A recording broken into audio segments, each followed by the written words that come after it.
The matter of D'Agostino versus Maldonado. Can we please have appearances of counsel? Your Honors, Jason Bittiger of the firm of Bittiger, Triolo in Garfield, New Jersey, on behalf of the plaintiffs, petitioners, cross-respondents, Anthony and Denise Diaz. Margaret Giroux for Amicus Curiae Legal Services of New Jersey, and with me is my colleague Rebecca Shore. Your Honor, on behalf of defendant respondent Ricardo Maldonado, Clifford Rolando, 299 Forest Avenue, Florence, New Jersey. Welcome, counsel. Mr. Bittiger, you may proceed.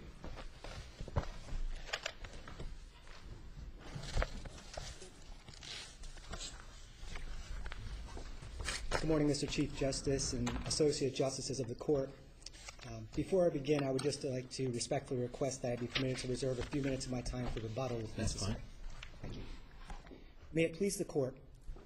Plaintiffs Anthony and Denise D'Agostino have petitioned this Court to address two issues of critical importance pertaining to the determination of an ascertainable loss under the New Jersey Consumer Fraud Act. The Appellate Division's ruling on ascertainable loss and treble damages, if accepted and left undisturbed, will severely weaken the CFA. As such, it is of the utmost importance that this Court resolve the issues presented in this case in a manner that establishes clear legal precedent and furthers the CFA's express intent and purpose to remediate consumer fraud and deter future wrongful conduct. The State of New Jersey, as well as this Court, has a long history of protecting consumers. In 1960, the New Jersey legislature enacted the Consumer Fraud Act with the express purpose of combating the increasingly widespread practice of defrauding the consumer. In the years since, this Court has noted in cases like Maldonado versus Benefit Managed Corporation of America, 150 NJ 225, that one of the CFA's central goals is to eliminate sharp practices and dealings in the marketing of merchandise and real estate. It is respectfully submitted that the foreclosure rescue scam at the heart of this case is precisely the type of sharp practice the CFA was enacted to address. In January of 2008, Anthony and Denise D'Agostino were embroiled in marital and financial problems. Their most significant asset, a four-family rental property which also served as the marital home and had been in Mr. D'Agostino's family for decades, was in the midst of foreclosure. Desperate and feeling as though they had nowhere else to turn, the D'Agostinos responded to an advertisement they saw for defendant services. After a couple of brief meetings, on January 17, 2008, the defendant had the D'Agostinos execute a series of documents.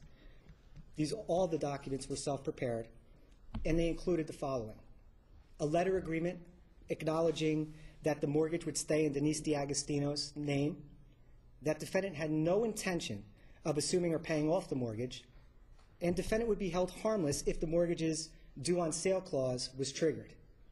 Trust documents, placing the D'Agostino's property in trust and making the D'Agostinos the beneficiaries, but simultaneously assigning that beneficial interest to the defendant. And an option agreement, giving the D'Agostinos a one-year option to repurchase their property from the defendant for $400,000. Several months later, in March of 2008, defendant had the D'Agostinos execute a quitclaim deed, thereby delivering the property to him outright. The effect of all this was that defendant obtained title to the D'Agostinos' $480,000 rental property with $120,000 in equity for just $10 in consideration. In addition, defendant owned the property outright while Denise D'Agostino remained liable on the mortgage. The documents placed no obligation on defendant to satisfy the mortgage in the event he received the $400,000 option purchase payment or took absolute ownership of the property. After realizing the fraud that they had been victim to, the D'Agostinos retained counsel and instituted the litigation now before this Court. After an 11-day trial, the trial court found that defendants' actions in stripping the D'Agostinos of ownership and the equity in their marital home was an unconscionable commercial practice in violation and prohibited by the Consumer Fraud Act.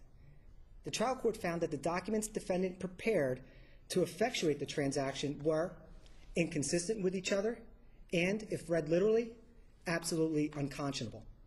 The trial court properly found that the D'Agostinos had suffered an ascertainable loss and calculated such by subtracting $360,000, the balance of the mortgage at the time the transaction was consummated, from the stipulated $480,000 value of the property at the time of the transaction. As I will discuss in more detail later, the trial court provided defendant with a credit toward the DeAgostino's ascertainable loss, providing a CFA treble damage award of $226,041. The trial court used its equitable powers to void the conveyance of title to the defendant and subsequently reduced the treble damage award by 1/3. Consequently, the DeAgostinos were awarded $150,694 in treble damages, $50,590 in attorney's fees, and $1,912 in costs. Thereafter, defendant appealed and the DeAgostinos cross-appealed the trial court's judgment. After hearing the parties' respective arguments, the appellate division agreed with the trial court and found that defendant had indeed engaged in an unconscionable commercial practice in violation of the CFA. However, the appellate division held that the DeAgostinos had not suffered any ascertainable loss. To support this conclusion, the appellate division reasoned that once the deed conveying the property had been set aside and the property was returned to the DeAgostinos, that the DeAgostinos were restored to their previous position. As such, the appellate division reversed the trial court's award of treble damages. The appellate division's decision in this case flies in the face of decades of CFA jurisprudence, and if left undisturbed, would severely weaken both the express intent and effectiveness of the CFA. It is for that reason that the DeAgostinos have petitioned this court to address two important issues relative to the Consumer Fraud Act. One, whether an ascertainable loss exists if a plaintiff is made whole through judicial relief provided under the Consumer Fraud Act, and two, whether the ascertainable loss suffered by a plaintiff can be reduced or nullified by conduct outside the causal relationship between a violative CFA act and the resulting ascertainable loss. Now, with regard to the first question, whether an ascertainable loss exists if a plaintiff is made whole through judicial relief provided under the CFA, NJSA 56:8-2 provides in part that the act, use, or employment by any person of any unconscionable commercial practice in connection with the sale or advertisement of any merchandise or real estate, or with the subsequent performance of such person, to be an unlawful practice. The previous section of the CFA, NJSA 56:8-1, defines merchandise to include any object, wares, goods, commodities, services, or anything offered directly or indirectly to the public for sale. The CFA further provides that any person who suffers an ascertainable loss of monies or property, that being real or personal, as a result of the use or employment by another person of any method, act, or practice declared unlawful, shall, in addition to any other appropriate legal or equitable relief, award threefold the damages sustained by any party in interest. This court has interpreted this statutory language to require three elements. One, unlawful conduct by a defendant. Two, an ascertainable loss by a plaintiff. And three, a causal relationship or a causal nexus between the unlawful conduct and the plaintiff's ascertainable loss. Both the lower courts properly found that the defendant committed an unconscionable commercial practice in violation of the CFA by offering the sale of property management services or foreclosure rescue services to the DeAgostinos. However, where the appellate division made its error was in concluding that the DeAgostinos had not suffered an ascertainable loss.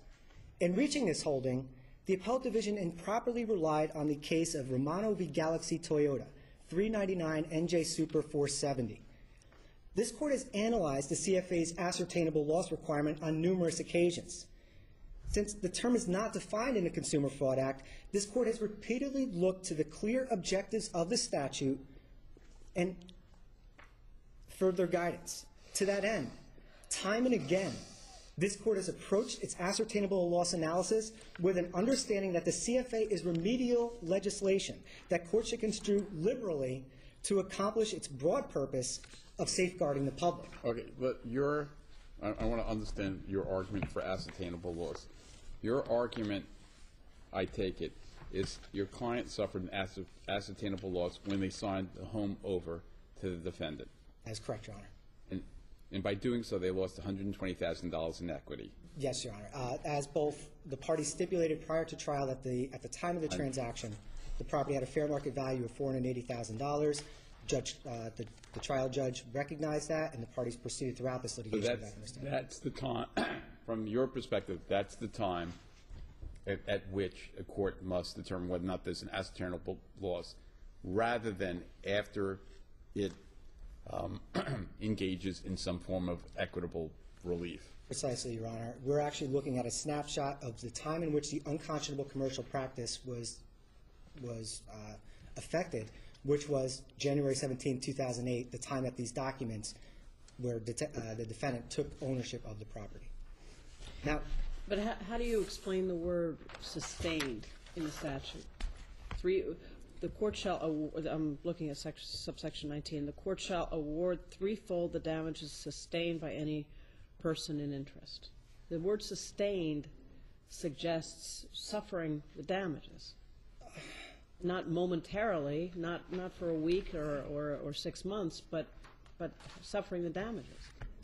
I would interpret that portion differently, and I believe this court has actually interpreted the sustained language a little bit differently. I think the best example of that is this court's precedent set in Cox v. Sears and Roebuck.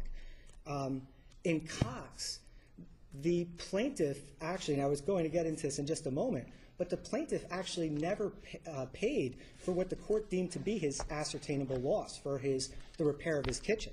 The whole transaction in Cox was actually placed on a Sears credit line or a Sears credit card, which was never satisfied. In addition, after the litigation was done in Cox, the ascertainable loss was determined to be the cost of repair to repair the unconscionably poor performed work by Sears. Right. But by that time, the Cox lead plaintiff had some out-of-pocket money that he did not. That is not my no, Your Honor. In fact, he never paid for that, and he never paid to have the kitchen repaired. He kept the kitchen in its defective condition. So when the court examined what the ascertainable loss was to the plaintiff in Cox, the amount that was trebled, because treble damages were awarded, the amount that was trebled was the cost of repair, which in fact was never something that was paid. But he had a defective kitchen as a result of this episode, correct? These people lost their property as a result of this one. Yes. At the close of the litigation, at the close, the Cox plaintiff had a kitchen that, if it were to be made whole, would require the expenditure of significant dollars. Is that right? Correct. Yes. Okay. So in this case, once the court had given the equitable remedy, your clients had their equity back, correct? They did have their equity back, but that's looking at that's getting away from the intent, I believe, with all due respect, Your Honor, from the intent of the Consumer Fraud Act, and I believe this is where the appellate division stumbled a bit as well, whereas that treble damage isn't awarded and contemplated by the CFA isn't designated to award an aggrieved plaintiff. As I mentioned earlier, the Consumer Fraud Act, a vital purpose of it, it is broad, remedial legislation, and it's designed to deter future wrongful conduct. But doesn't the trebling in and of itself do that? The fact of trebling has the deterrent effect. Yes. The fact of an amount to make the plaintiff whole is basic benefit of the bargain. It's basic damages, correct? Correct. So if you don't have some out-of-pocket something, either because you've got a defective kitchen that you would have to repair, or some other out-of-pocket actually sustained loss, there's nothing to treble, and therefore, if there's nothing to treble, you wouldn't get treble damages. Am I making sense? That you are, Your Honor. You might get attorney's fees. Correct. But you wouldn't get, there's no actual loss within the purpose of the statute. Well, in addition, I mean, I still stand by what I mentioned with Cox in terms of Cox never came out of pocket either to repair the unconscionably performed work. But they had a defective kitchen they were stuck with, right. Correct? Correct. And your client, at the end of the day, does not have a defective house or a loss of equity with which they are stuck, correct? That, well, now, as a result Correct. of successful litigation, Your Honor, yes. Correct. Right. Okay, so you're not really in the same position as Cox, correct? I would respectfully disagree with that, the presupposition that the fact that in Cox, they took a number that had not been paid or incurred as an out-of-pocket expense to the plaintiffs. It was something, if he elected, he still had a kitchen that had been remodeled. It may not have been in accordance with all the code. I think there were some code violations, and some of the things were not done that reflected the change orders, if I remember the facts of Cox correctly. But the plaintiff in Cox still kept the benefit of the remodeled kitchen, never having paid to repair the kitchen. I'm trying to understand your argument by looking at the language. Is your argument is damages sustained before the court's intervention, so that had you not filed the lawsuit, your clients wouldn't have a home. They'd be out $120,000 in equity. Is that so? That's precisely my point. Yes, and I feel so. Your argument isn't damages that were sustained after the court's intervention; it's before the court's intervention. Precisely, Your Honor. And in fact, I mean, New Jersey, through the Fair Foreclosure Act, there's even mortgage modification programs that even after final judgment in a foreclosure action is entered, a plaintiff or a plaintiff could potentially go and modify that mortgage at any time prior to a sheriff's sale. In a foreclosure, you're talking the defendant, right? You're talking about the homeowner? The homeowner, yes. If your client had not sought this statute provides, as I'm looking at it, in addition to other appropriate legal equitable relief, and then it says the award threefold, the damages sustained. Had you not sought equitable relief, you could have argued that I'm out $120,000. That's my loss. He got it, and I want it multiplied by 3 and give it to me in cash. Forget about the home. Yes, that is a point. And in our view, the D'Agostinos have always proceeded through this litigation that in the world in which we live in today, equity is not an amorphous concept. Equity in a home. Businesses are valued on their equity. Homeowners' wealth is valued on the equity that they don't have in their property. So immediately upon the consummation of this transaction, their wealth instantaneously decreased by $120,000, that being the loss in equity of their home. Now, the other interesting parallel between, and I believe some of Your Honor's questions have alluded to this, in Cox, the court found that the unconscionable commercial practice, or the CFA violation, occurred in the performance of the contract, not in the execution of the contract itself. So in that instance, the ascertainable loss had to be looked at from where the unconscionability took place. The case at bar is the exact opposite situation, where the D'Agostinos, and there's no issue before this court whether or not the defendant performed the oral promises that he made to the D'Agostinos. And it should be noted that any obligation that defendant assumed was an oral promise. There was nothing in the documents that were executed that bound the defendant to do anything. But so as a result of that, the unconscionable commercial practice took place at the time the transaction was entered, which was the time of execution of this, we'll call it a contract, between the D'Agostinos and Maldonado and the defendant. How do you factor in, when you calculate damages, the fact that equitably the statute under 56-8-19 returned the $120,000 equity interest in the house? How do you actually perform the trebling function, since the equitable relief has already handled part of the damages? Right. Well, the first thing I would say, Your Honor, is that the statute itself provides for a loss of property, real or personal property. So it contemplates, real estate.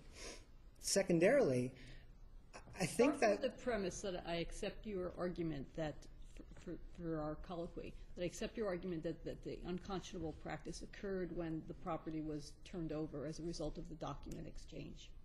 So your client goes to court under the CFA, secures equitable relief to undo it with getting the property back, including the $120,000 value of the home. how do you then perform the second part of that sentence, which is the award threefold the damages sustained? That's where our argument, Your Honor, comes in with regard to what they lost. This is not a case that the plaintiffs... They lose. They lost $120,000. But they got it back. Only through judicial intervention, Your Honor. But aren't you really rewriting that provision of the statute to say the damage is sustained, and let's look back at a snapshot before the court ever got involved?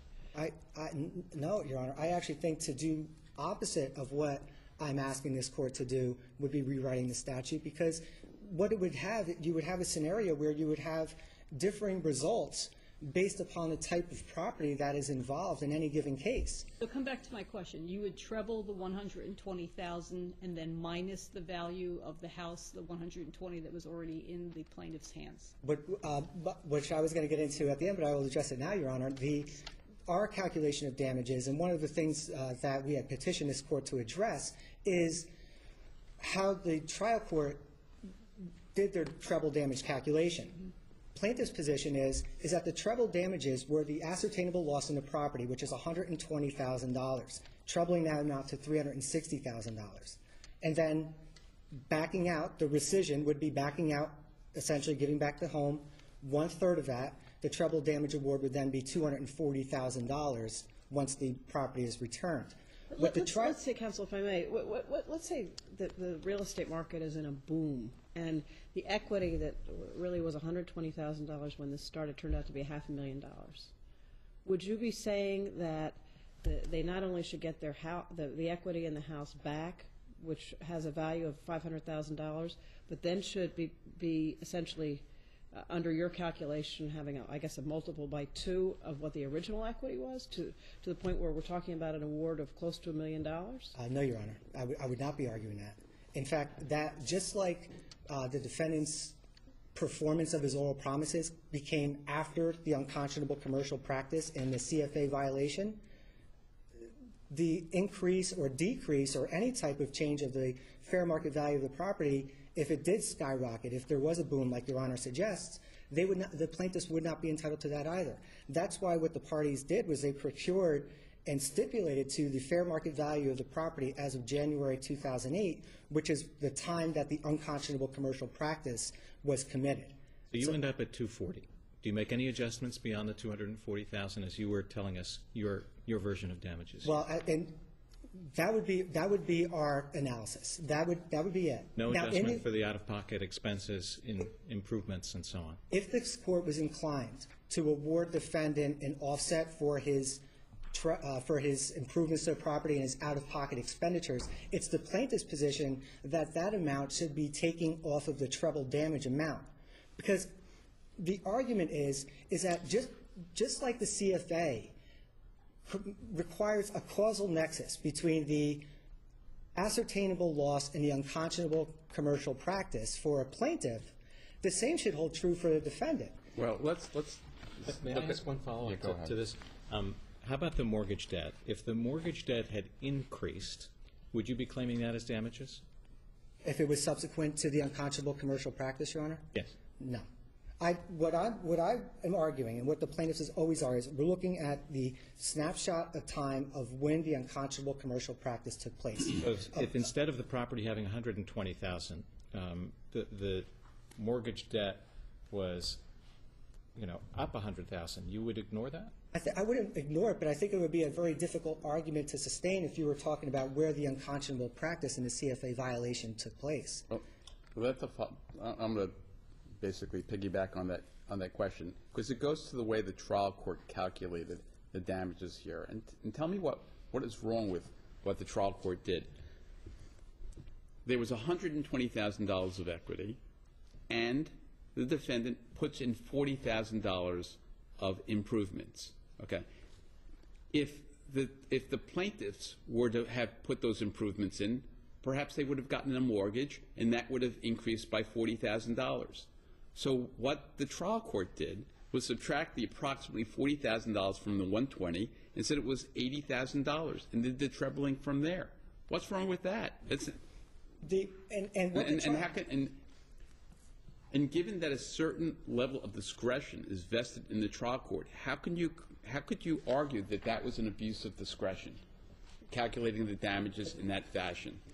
Your Honor, the trial court's calculation of the treble damages would be our third proposal in terms of the proper way to treble damages in a case such as this.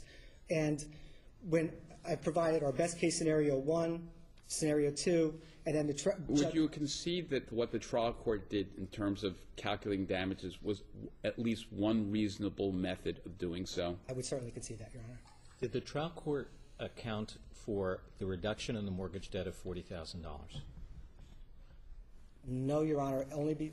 Why shouldn't that be treated similar to the home improvement? Because just looking at it at face value, one of the problems that was presented at trial was that the defendant presented a list of items that he claimed were out-of-pocket expenses spent on the plaintiff's property.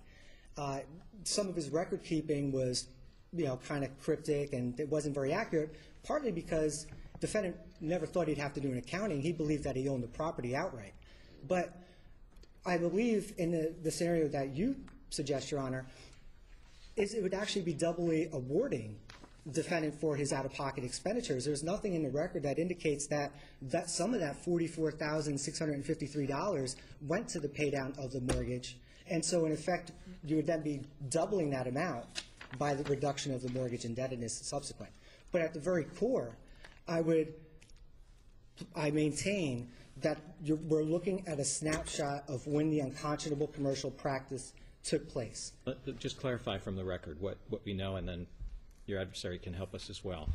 I understood that the mortgage indebtedness went from $360,000 to $320,000. Is that correct? About, yes, Your Honor. And why isn't that something that should get factored into the damage calculation? Well, at the first level is what I had just suggested. On the second level is that immediately one of the parts of this transaction was that Mr. and Mrs. DiAgostino were in the midst of a divorce at the time. Mrs. DiAgostino lived there with the family, with the couple's children. Immediately upon this transaction being entered, Mrs. DiAgostino was forced to leave the home, which was, and the way the property is set up, there's what's called a back house and a front house, a three-family unit in the front, a single-family largest units in the back. Immediately upon Mrs. DiAgostino leaving, the rent roll of the property, which was about $2,800 at the time that the documents were signed, went up, significantly. So that any benefit, now defendant is taking control of those rents, and he's not actually coming out of pocket, his own pocket, to pay down the mortgage indebtedness. He's also getting that supplemented because we are talking about a rental property. Does that answer your question, Your Honor? I have your answer. Perhaps not satisfactorily, but doesn't it?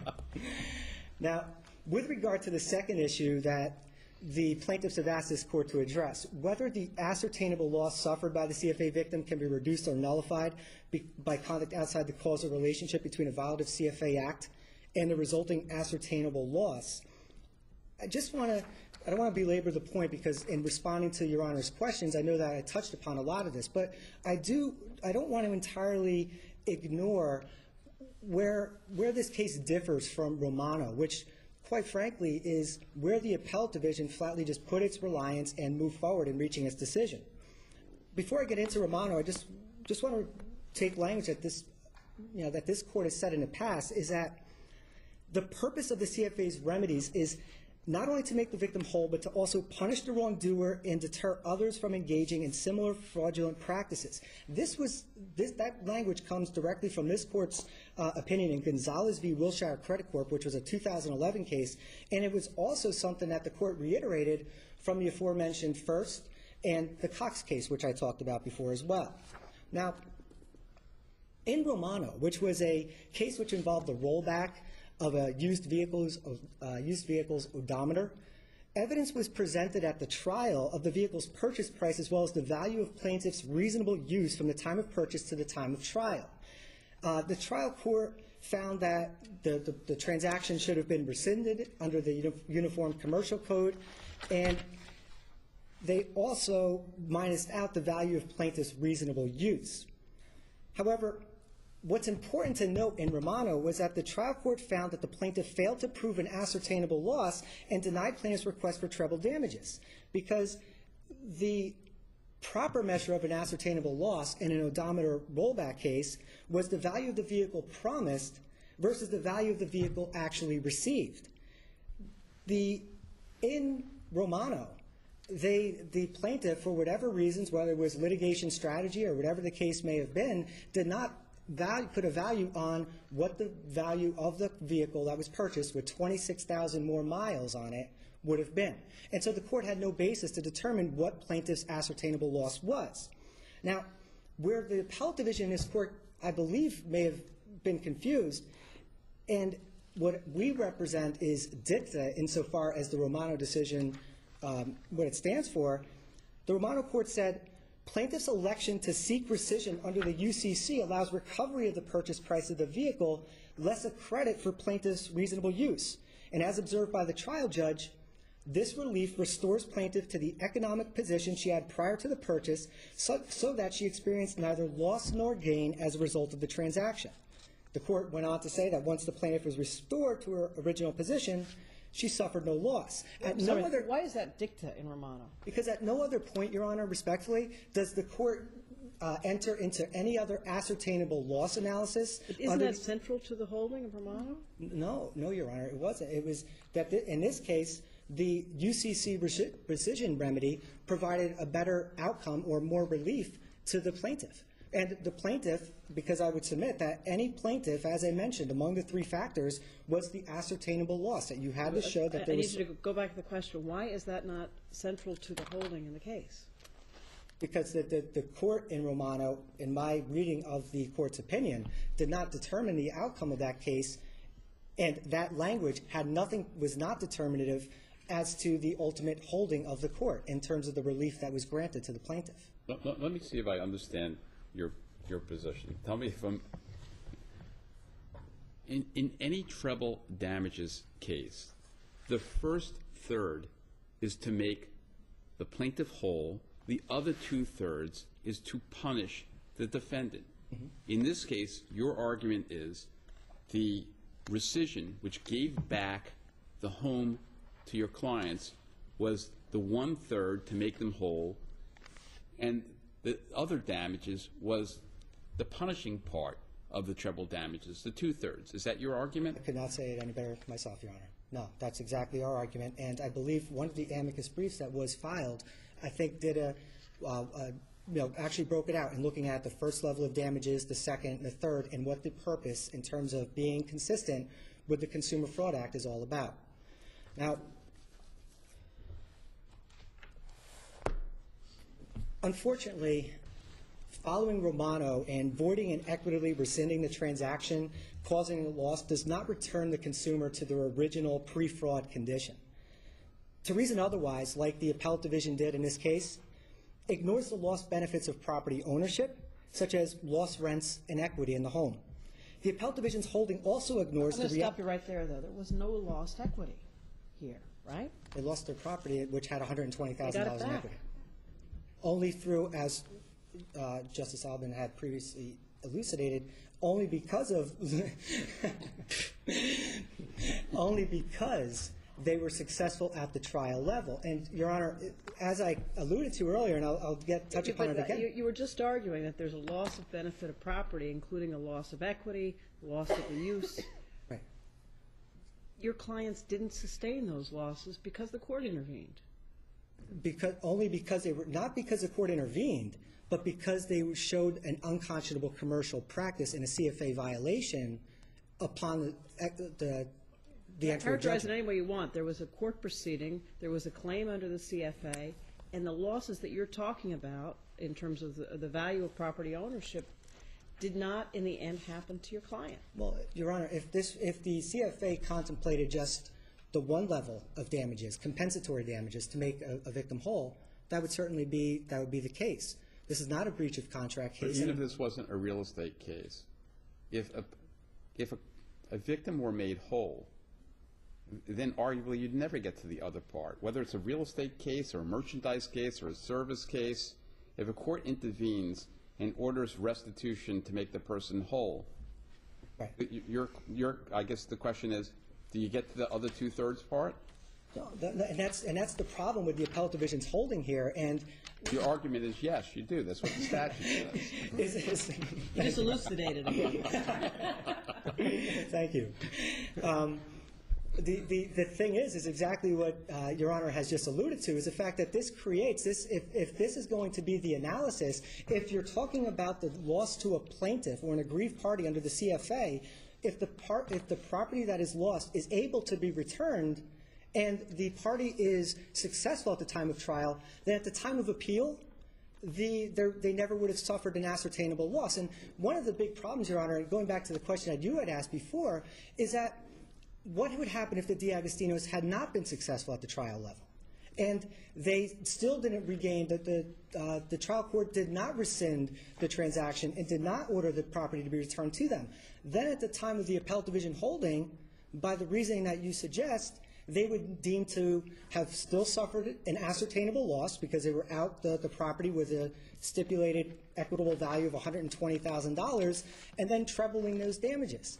And I don't think that it was ever the intent of the drafters of the Consumer Fraud Act, and I don't think it's the purpose of that legislation to start looking at whether or not the plaintiff's success or failure at the trial court level should ultimately be determinative as to whether or not they are deemed to suffer an ascertainable loss.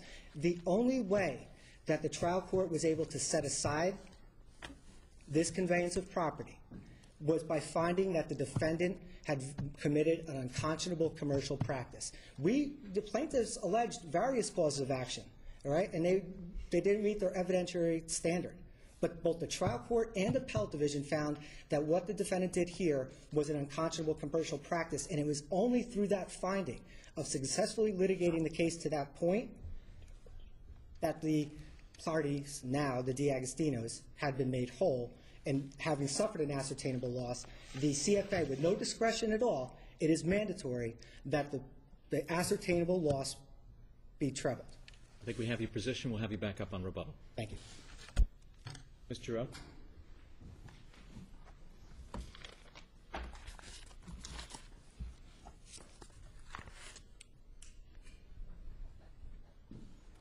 Thank you, Your Honors.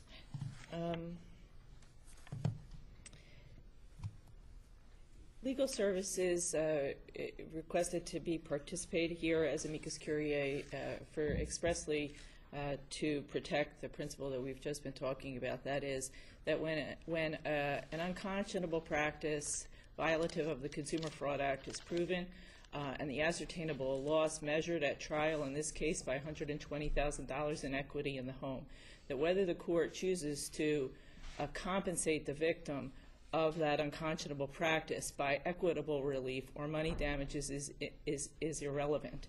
The trebling is still required. And so in this case, when Judge Koblitz decided to compensate the victims, the DeAgostinos, with equitable relief of returning them to the title in their property, she didn't eliminate their ascertainable loss. And I think it's a misreading of Romano to suggest that that's what the appellate court did there either. In the Romano case, the plaintiff decided simply not to present damage on one theory of ascertainable loss, that is the diminution in value in a rolled back odometer car case. They insisted that the damage was the full price of the car. As Mr. Bittinger said, it would be similar to them saying that it was the whole cost of the house, $480,000. He didn't put that on. He won, actually, from a jury trial, and the case was a reverse JNOV. There was simply no evidence there of ascertainable loss. The court, though, goes on then to evaluate the UCC claim and allows rescission. That's not the same thing as saying, which the appellate division did here, saying that if I give rescission, if I give equitable relief, then I am relieved of the Consumer Fraud Act's requirement that the damages be trebled. With regard to the offset and the additional what's claimed to be the out-of-pocket expenses by Mr. Maldonado. There were a lot of complicated questions by Your Honors with regard to what happens if the equity in the home increases. What about the rent? How do we deal with all that? Well, I think the simple answer is you don't worry about what happened in the course of the litigation, after the litigation. You measure the damage at the time of the unconscionable conduct that's causally related to the loss. Here, it's the transfer of property. Here it is, it's a deed. If you take the last one, the quitclaim deed, recorded, an option that's unexercisable by the D'Agostinos. It's not signed by them. It says if it's recorded, it's voided, it's unenforceable. That may work as a principle for the D'Agostinos, but how does it apply across the board?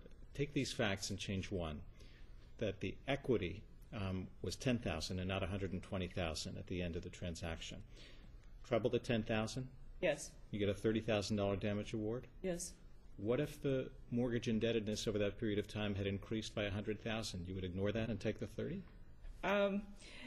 You'd be trying a different case, and in that case, if there were, let's say there were no rents, it's just a single-family house and there's no rents, and the mortgage increases, I don't think that you measure the increased amount of the mortgage. That's sort of what happens. Here, though, what you have were rents, and rents were going to pay down the mortgage. So you have to account for those rents in one way or another. And so either the person who took title wrongfully to the house that violated the CFA took the rents and kept them, and you would have to count those as damages too, or he takes them and he contributes them to the pay off the mortgage, in which case they're accounted for that way. I don't think that the rent issue changes the analysis here. I think the analysis is to measure the damage at the time of the unconscionable and violative practice. Let me just follow up on what you said, because it sounded like you were taking into consideration what happened afterward and saying it's a wash.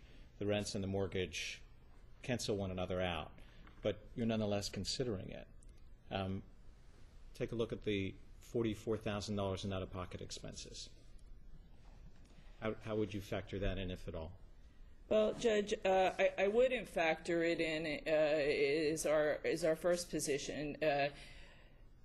Those were not monies, A, obligated under the contract, but B, even if they were, they stem from a practice that violates the Consumer Fraud Act. As the Appellate Division noticed here, there was no counterclaim for any kind of quantum Merowit relief or anything like that. You're saying no credit should be given for that? I don't think that a credit should be given for that. So let's follow up. Let's say after the transfer of the property that the defendant paid off the mortgage in its entirety. Mm-hmm. Are you going to argue that you get the house and a trebling of $120,000, a completely paid off house worth $480,000 and a trebling of $120,000?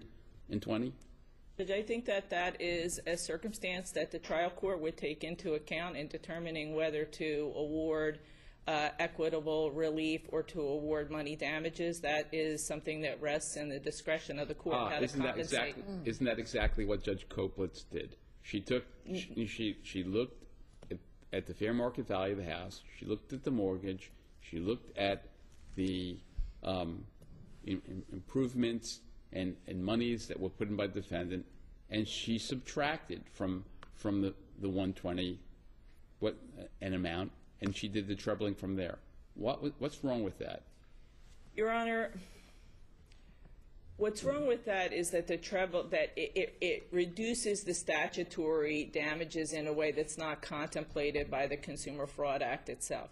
The Consumer Fraud Act itself says measure the ascertainable loss, treble the damages.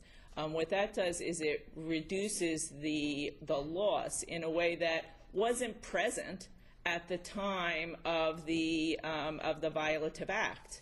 Aren't you really saying that you take a snapshot at the moment of the unconscionable commercial practice, and that after that only the changes in the financial positions of the parties that favor the plaintiffs get counted, but anything that happens after that, such as the court providing an equitable remedy, such as in the chief's hypothetical, the defendant paying off the entire mortgage, we're just going to pretend those things don't happen because they're later. I mean, is that really what the drafters of the statute contemplated? It's not that they're late. It's not that they're different or you don't take them into account. It's what any time that litigation takes time, things happen in between. We measure damages, at the time that something happens. We measure. It has to be reasonably ascertainable, reasonably calculated, let's go back et to cetera. the chief's hypothetical. The mortgage gets completely paid off after the lawsuit's filed. That was my hypothetical. Oh, I'm sorry. It was just it was Justice Albin's hypothetical. Let's say that happens. Should that be factored into the mix? Judge, I don't think that necessarily it should. I don't. And why is that, right? Why is that? Because what we have now is somebody who's taken title and ownership and control and possession of a $480,000 piece of property. He's running it as though it's his own. If he wins it, he keeps it all. And so in that instance, somebody who's paying off the $360,000 mortgage is doing it because they get benefits. I don't understand your position. Because if your client didn't get the house back, if there was a foreclosure, and there was a $360,000 mortgage, and the fair market value is $480, you got $120, you multiply that, and that's $360,000 in damages. And if the defendant completely paid off the mortgage, so you get a $480,000 house and it was turned back over to you, now you have $360,000. What are you squawking about then? Judge. Under the Consumer Fraud Act. You'd have a trebling of your ascertainable, and you're saying there's no credit for that? You get the whole house back and another $360? I don't understand that. Judge, first, that's not the case that we have here. And as I said earlier, the logic that you're presenting to us, that would be the consequence. And we have to look not only to this case, but the rule of law that we're going to set down in the next case and the next 100 cases. But the rule of law that exists now in the Consumer Fraud Act cases doesn't provide for compensating the merchant who engaged in a practice that violated the Consumer Fraud Act. So, for example, if you have a merchant who engages in a technical violation of the consumer fraud, the failure to have a signed contract, something like that, but there's no issue with regard to the services, that merchant does not get paid for the services that he provided in the violation of the Act. And the ascertainable loss has to be reduced to a figure. If we multiplied if you didn't get the house back, and the $120,000 is the loss, it would be $360,000, right? Yes. And that's it. Your Honor, to the extent that any offset is to be... So why do you get a windfall if you get the house back? Well, there's no windfall here, and to the extent that there is an offset to be had, and I'm not going to tell you that there's no circumstances under which a trial court doesn't have the right. That's part of equitable relief. I don't think you would do it if you were giving money damages, the offset, but in equitable relief, you could fashion that remedy, no question. So was the court's remedy, was Judge Koblitz's remedy here within her discretion? I think that the error that Judge Koblitz made was to take the offset from the first level damages rather than to offset it after the trebling. I think that the measure is the 120, as Justice Albin said earlier. Two-thirds is the statutory part, the deterrent part of the damages, and that if you're going to take any offset, you take it from the total, not from the nut that you triple. Can we come back to the text of the statute for a moment? Yes. Section 19. The first sentence talks about someone who suffers an ascertainable loss may bring in action, therefore, in a court of competent jurisdiction. The second sentence, which we have all been paraphrasing, uses some very specific language, and it says that the court shall, comma, in addition to other appropriate legal or equitable relief, comma, award threefold the damages. It doesn't say threefold the ascertainable loss. It says threefold the damages.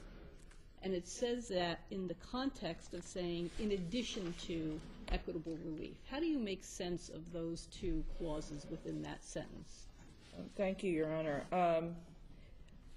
The damages and the ascertainable loss in this case are the same. Why did they use different language in the same, in two sentences next to one another? I think that's probably a question that has dogged the court for a long time. What is this ascertainable loss, and how is it different from damages? And sometimes it seems that it is different from damages, and other times it seems that it's not. In this case, I don't think that it is. The damage here is what happened, what was lost. It's the 120. Something happened afterwards, which is Justice Patterson is concerned about. What about all this activity that happened afterwards? How do I account for that? Do you think perhaps it's because of the internal clause, in addition to the prospect of equitable relief addressing the ascertainable loss, there is still a trebling of remaining damages? No, Judge, I don't think that. In terms of the interpretation of the statute, I think that the equitable relief it can be injunctive relief. The history of the Consumer Fraud Act, with it first being only available to the Attorney General and later have a private right of action, and all the different types of equitable relief. I don't think that the intent of the statute was to provide some way to mold and make sure that the defendant who commits an unconscionable commercial practice is not hurt. Could a backup unduly. interpretation then be that the ascertainable loss is, for example, here the loss of the property, which is initially returned with the equitable relief returning to the plaintiffs the $120,000 equity value in the property once it's returned, and therefore in trebling damages,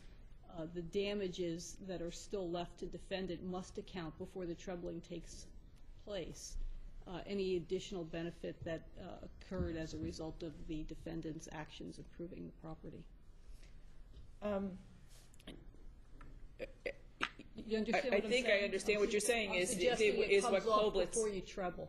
Is what Koblitz did. Yes. Good. And I would say that the offset should have come after the trebling, not before it. And the reason for that is... How does that fit, though, with this language that we're focusing on? How does it fit for that in... Because... Well, let me just make sure that I'm looking at what you're looking at in terms of that in addition to equitable relief, you treble the damages.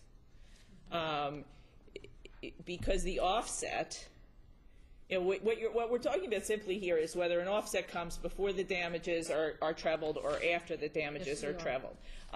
To take the offset after the damages, before the damages are trebled, reduces the deterrent amount of the judgment, and I don't see any basis for doing that under the statute. I think that what you're asking is it part and parcel of the equitable? Is it part and parcel of the equitable relief? And my position would be that it's not. But I'm not aware that there's any case law that points you directly to that space.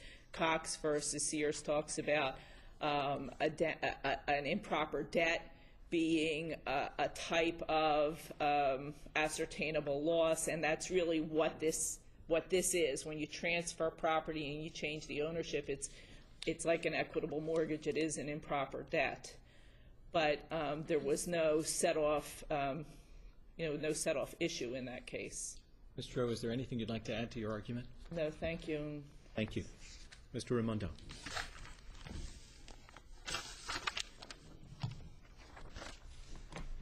May it please the Court, we're ultimately talking about the possibility of trebling damages under the statute. And as we've tried to make clear in our brief, damages, of course, is a word of art. And it ties into the Romano case, When the property was put up as part of the transaction, the property was actually consideration that was paid by the plaintiff in order to generate merchandise, in this case services, from the defendant. They gave up the property. We want you to take over the property. We want you to manage it. We want you to renovate it. We want you to put tenants in there. We want you to pay down the mortgage so that the foreclosure is averted. That was the benefit of the bargain for which these plaintiffs bargained. The question then became, did the defendant deliver the services, the merchandise that he was required to deliver under the contract? Now, the answer for purposes of this case has to be, yes, he did. There was certainly no proof submitted at trial to indicate that the plaintiffs received less than what they bargained for. They received every single bit of what they bargained for. Okay, so let's go with tell me if I'm mistaken about what the bargain was. The plaintiffs turned over their house to your client for $10. The fair market value of the house was $480. There was a mortgage of $360,000.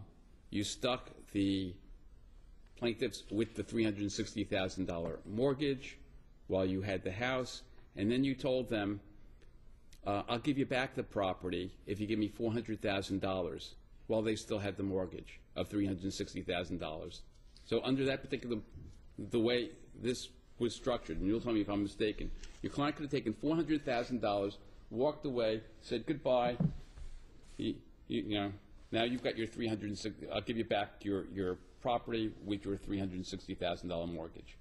The consideration, what I'm calling the consideration, paid. I'm trying to figure out what paid for the bargain would certainly not be something that counsel, had they been involved in the transaction, or any judge in this court, would have approved and said, yeah, that's a good idea. But ultimately to the parties, and this is undisputed in the record, the idea was that the defendant was going to be paid $40,000, and they came up with this convoluted and a little bit burdensome way of him getting that $40,000 based on the fact that the plaintiff was going to be refinancing the property for $400,000. The $360,000 was going to be paid off, and the resulting $40,000 was going to get paid to the plaintiff. And both parties had a role in this. According to the defendant. Pardon? The resulting $40,000 was to be paid to the defendant. Correct. Yeah. But even before and in addition to his out-of-pocket losses, Judge, to be perfectly honest. Counsel, before you get to the $40,000, you still have the exchange of $10 for $120,000 worth of equity. How is that not unconscionable? Well, it may be unconscionable, Judge, but that was in fact the consideration that was paid for the services that were going to be provided by the defendant. And I'll read, it's one sentence. This is the appellate division's description of what those services were. To improve, manage, and conduct the rental business at the property while at the same time deal directly with the plaintiff's mortgage to forestall foreclosure.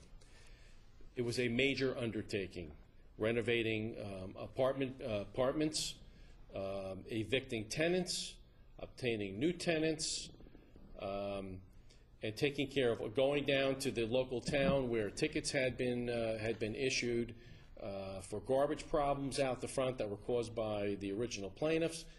These are the roles that he took on for what ultimately was going to be a $40,000 fee, and which was acknowledged by the plaintiffs. Well, there's no question about it. I don't understand. Tell me if I'm mistaken about the record. My reading of the record was that at some point the plaintiff said, I'll give you the $40,000, and your client said, no, it's $400,000 now. Judge, after 1 year, $400,000, that's it. And if you look at the record, and the easier way is to look in the appellate division opinion, because that was disputed at trial, and ultimately after a long colloquy with the court in that lengthy transcript, the judge asked Mr. D'Agostino, Mr. D'Agostino, did you ever have $40,000 to pay Mr. Maldonado? And finally, he said no. And this was after all kinds of ups and downs and avoiding questions which you've read in the appellate divisions and the trial court's decisions where it was impossible to get an answer out of these people. He ultimately said no, and that is referenced in the appellate division decision. There was never any $40,000. The argument you're making now, and maybe I'm misconstruing it, but the argument you're making now seems to be focused on the unconscionable commercial practice. How does it tie into the single issue that's before this court, and that is the scope of the remedy available under the Consumer Fraud Act in this case? Well, the unconscionable practice, the unlawful practice, as described by the judge, was the failure in some of the written documents to record the detailed obligations of the defendant going forward. In other words, they did not say that I will handle the foreclosure situation and get you out of foreclosure, and it did not say I will renovate the apartments and I will manage the property on a day-to-day basis. These items were not included in writing. They were part of the agreement. They were an oral agreement, but they were not included in the writing. However, does that impact on the damages issue? And if so, how? Because that's the focus of our inquiry today. yes, it does. But the damage issue is whether he fell short in delivering the services that he agreed to deliver, because in all these ascertainable loss cases under this statute, ascertainable loss for all practical purposes is compensatory damages to obtain the loss of the bargain by the wronged party or a diminution in value. Those are damages, and that's a term of art, and I think everybody in this room knows exactly what damages are, and those are the things that get trebled. And in this case, there are no damages. There are no damages. Before this judicial intervention, you take the plaintiff's property for $10 and you get $120,000. Okay. I'll tell you that if you indulge me for one more second, Judge. Go ahead. In Romano, the situation was exactly the same. There was an unlawful practice which clearly led to damage to the plaintiff in that case. For whatever reason, she did not proffer damage at the trial, and she opted for rescission. In a case like this, when there has been some type of initial invalidity to a contract under the restatement of restitution, contract law, and our own law, the alternative to finding a damage reward and possibly trebling it, because it's not available in this case, is original invalidation of the agreement. And that's exactly what happened here. If there had been no invalidation here, what would the damages be? If there had been no invalidation of the contract? Yeah. It would have been a serious problem for the trial judge, Your Honor. Give us the framework. You would have started with $120,000. If the judge ruled that there was no original invalidation and that the defendants agreed to this particular arrangement and put up the consideration of the home in return for the services they were going to get, in theory, the judge could say, look, that's the deal you made. I think maybe realistically, the judge would have found unconscionability on that issue, or would have found it to be an unenforceable penalty by not requiring simply the payment of the $40,000 and allowing the defendant to keep the property outright. It seems to me, back from my old law school days, that might have been a classic penalty. The idea would have been, hey, wait a minute. The deal was that you get $40,000. You're not getting the property. And I think that's what she would have done. You just did a contract analysis. Do the analysis under the Consumer Fraud Act, though.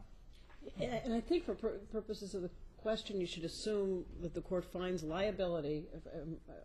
I believe I'm interpreting the question correctly. Assume that the court finds liability, finds an unconscionable commercial practice, finds ascertainable loss, and just doesn't opt to rescind the contract. Well, the court is not going to find ascertainable loss in respect of loss of benefit of the bargain or diminution in value. That stuff had all been delivered in full. The contract had been fully performed by the defendant, which makes the rescission that was implemented in this case quite extraordinary. There simply was none. Now, if she decided to take a different tack with it and say, I want to try the unlawful practice and I want to tie it into the loss of the property, she would have had her hands full there, because the unlawful practice was the failure to disclose the defendant's obligations. The portions of the deal relating to the property transfer were in writing. They were signed by Mr. Maldonado. They were notarized. You're arguing again whether or not there was an unconscionable practice. We're past that. The issue is what is a loss here. That's what we're discussing. There was no ascertainable loss, Okay. Judge. That's why this went the rescission route. Well, you're saying that Judge Koblitz had serious trouble in figuring out what the damages were, but it doesn't seem that way. She figured out that your client got property that he shouldn't have gotten for $10, and that he therefore made off with $120,000. She took that as the damage. She credited your client for approximately $40,000, took it off, and then trebled it. Simple as that. And that. No, Judge. And that's what she did. You can argue that she was wrong, but am I mistaken in terms of what she did? I don't know if you're mistaken, Judge, but the $100,000 was not an expectation interest of the plaintiffs as a result of a breach of contract. It did not make them whole as a result of a defect in the way the performance was carried out. I'll give you an example. One of the cases that was cited in plaintiff's brief, I think it was this IED case. It's the unpublished case.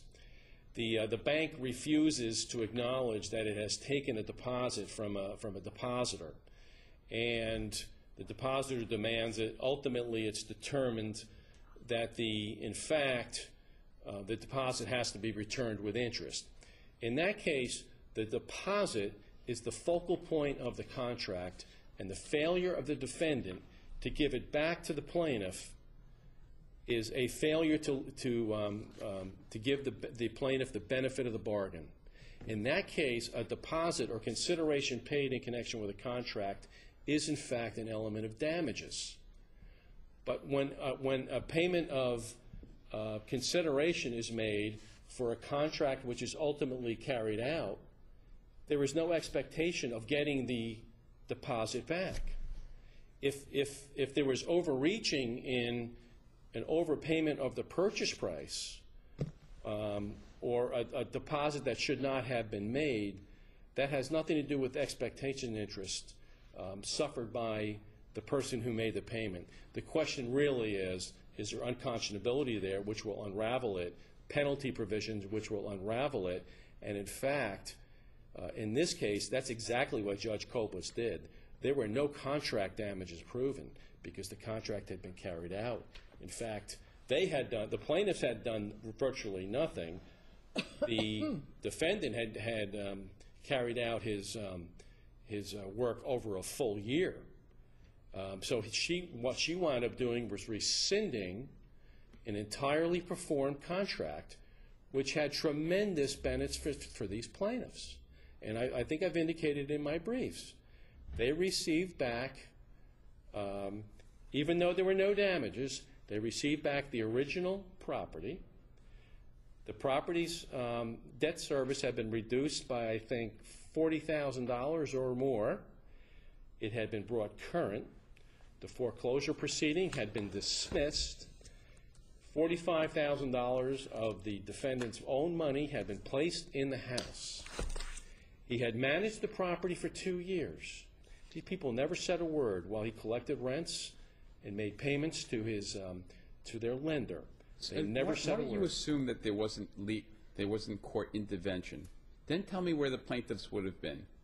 Tell me what benefit of the bargain they would have received if a court did not intervene in this case. they would have received really no significant benefit of the bargain. Zero. They had not received. They would have been better off going to foreclosure.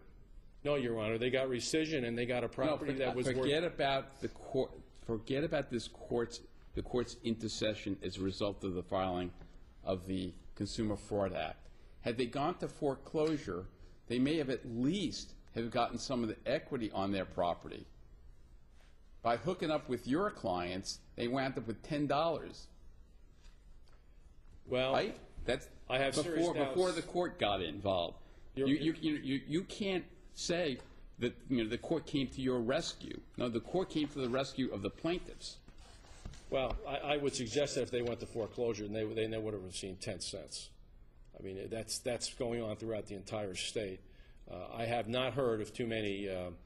Well, maybe they would have gotten $10, and they would have done just as well as they would have done with this contract with your client. Well, maybe not, Judge, because at that point in time, it was always assumed from the beginning of this case, no one anticipated, including the defendant, that he was going to wind up with this property. He did not want it. And he testified that over and over in the trial. The assumption on the plaintiff's side, as indicated by the testimony of Mrs. D'Agostino, was that, look, we knew how it worked, but if there was a problem, my father was going to give us the money, and we were going to give him the $40,000, and we were going to get the property back in much improved condition. This was a transaction that had the possibility, the real possibility, of working out for both sides. Can I ask you to come back with us to the question of how we calculate damages here? Why isn't $120,000 the proper starting point? And I want to change the facts a little bit and ask you to tell us how it would work. Supposing the transaction had occurred, $10 for the $120,000 worth of equity, and the defendant had gone, and plaintiff had gone to court within 30 days. Judge made a finding, this was an unconscionable commercial practice. I am not giving the house back. What would the proper measure of damages have been based on that finding? If the judge said, I'm not going to give the house back? Just a pure CFA analysis. It would have been a difficult situation there, Judge, because the contract... Let's talk numbers. Pardon Wouldn't it me? have been $120,000 trebled? Because there are no offsets in that 30 days, let's assume that. Well, no, because the idea would have been, if you don't redeem the property, if you don't exercise your option, the defendant gets to keep it. I mean, that certainly would be vulnerable to judicial attack, certainly. But notwithstanding that, there was no damages for them to point to, because what was contracted for under the contract had been fully performed. In the 30 days, the exchange of $10 for $120,000 in equity would have resulted in no damages because the contract was fully performed? I think it would have resulted in rescission, Judge, and there's no other way it could have went. I don't think there's a damage issue there. The deposit that was made or the payment that was made was exactly that. The benefit of the bargain was to be found somewhere else. The benefit of the bargain was to be found somewhere else, and that was in the performance by the defendant. Is there anything you'd like to add? And, Judge, I've covered that in my supplemental brief in detail, and it's completely in line with what the appellate division did and the way they saw the case. This was a rescission case, and frankly, I don't think they had anywhere else to go with it. Thank you, counsel. Thank you, Judge. Mr. Bittiger, did you want to offer a brief rebuttal? I'll be extremely brief, Your Honor. Just wanted to clarify a couple of points that counsel raised. One, in terms of, I believe it was Justice Albin's recollection of the record, in terms of once Mr. D'Agostino became aware of the fraud, there was a point in time where he did go to the defendant and offer to pay what he perceived to be the value of his services, which was $40,000. At that time, he was informed that why would he accept the $40,000? He has the property outright. He has to pay him $400,000. If there was an issue as to whether or not Mr. D'Agostino was actually had the $40,000, that was something that only came to light much later down the road, and it was something that certainly wasn't in the knowledge of the defendant at the time that he rejected that. So that's the first thing I wanted to point out. I also, just in the interest of being thorough, because there were a couple issues, there was a cross-petition for certification that was granted here. And in that, and I'm not going to belabor the point, that counsel referenced this casual seller exemption to the Consumer Fraud Act. And Judge Koblitz expressly rejected this. The same argument was made at the trial level, and the appellate division rejected it as well. And as I'm sure that Your Honors are aware, this is a very narrow exception that the court has. It's nothing in the language of the Consumer Fraud Act, and it's a very narrow exception. And really, in terms of what I've been able to see, the only time that's been applied is in the instance of a homeowner, the actual homeowner that resides at the house, selling their property to somebody else and then seeing an underlying fraud that was involved. And interestingly, in the case of Byrne v. Weichert Realtors, 290 NJ Super 126, the court applied the casual seller exemption to the homeowners who sold their personal residence, but refused to extend the exemption to the brokers, the agents, and the salespersons that represented the homeowners in the transaction. It's undisputed in this case that the defendant advertised for his services. What's a little bit in dispute as to whether or not he came to the D'Agostino's attention by way of a flyer or a sign that he had on the side of his car, but he did advertise, and he had engaged in at least 6 or 7 transactions of similar nature prior to coming in contact with the D'Agostinos. To the extent that defendant has raised issues that I have not responded to this morning, I believe all such arguments have been addressed in the briefs that I've submitted to the court, and in the interest of judicial economy, we will rely on the arguments made therein. Thank you very much. We'll take the matter under advisement. The court is in recess for today.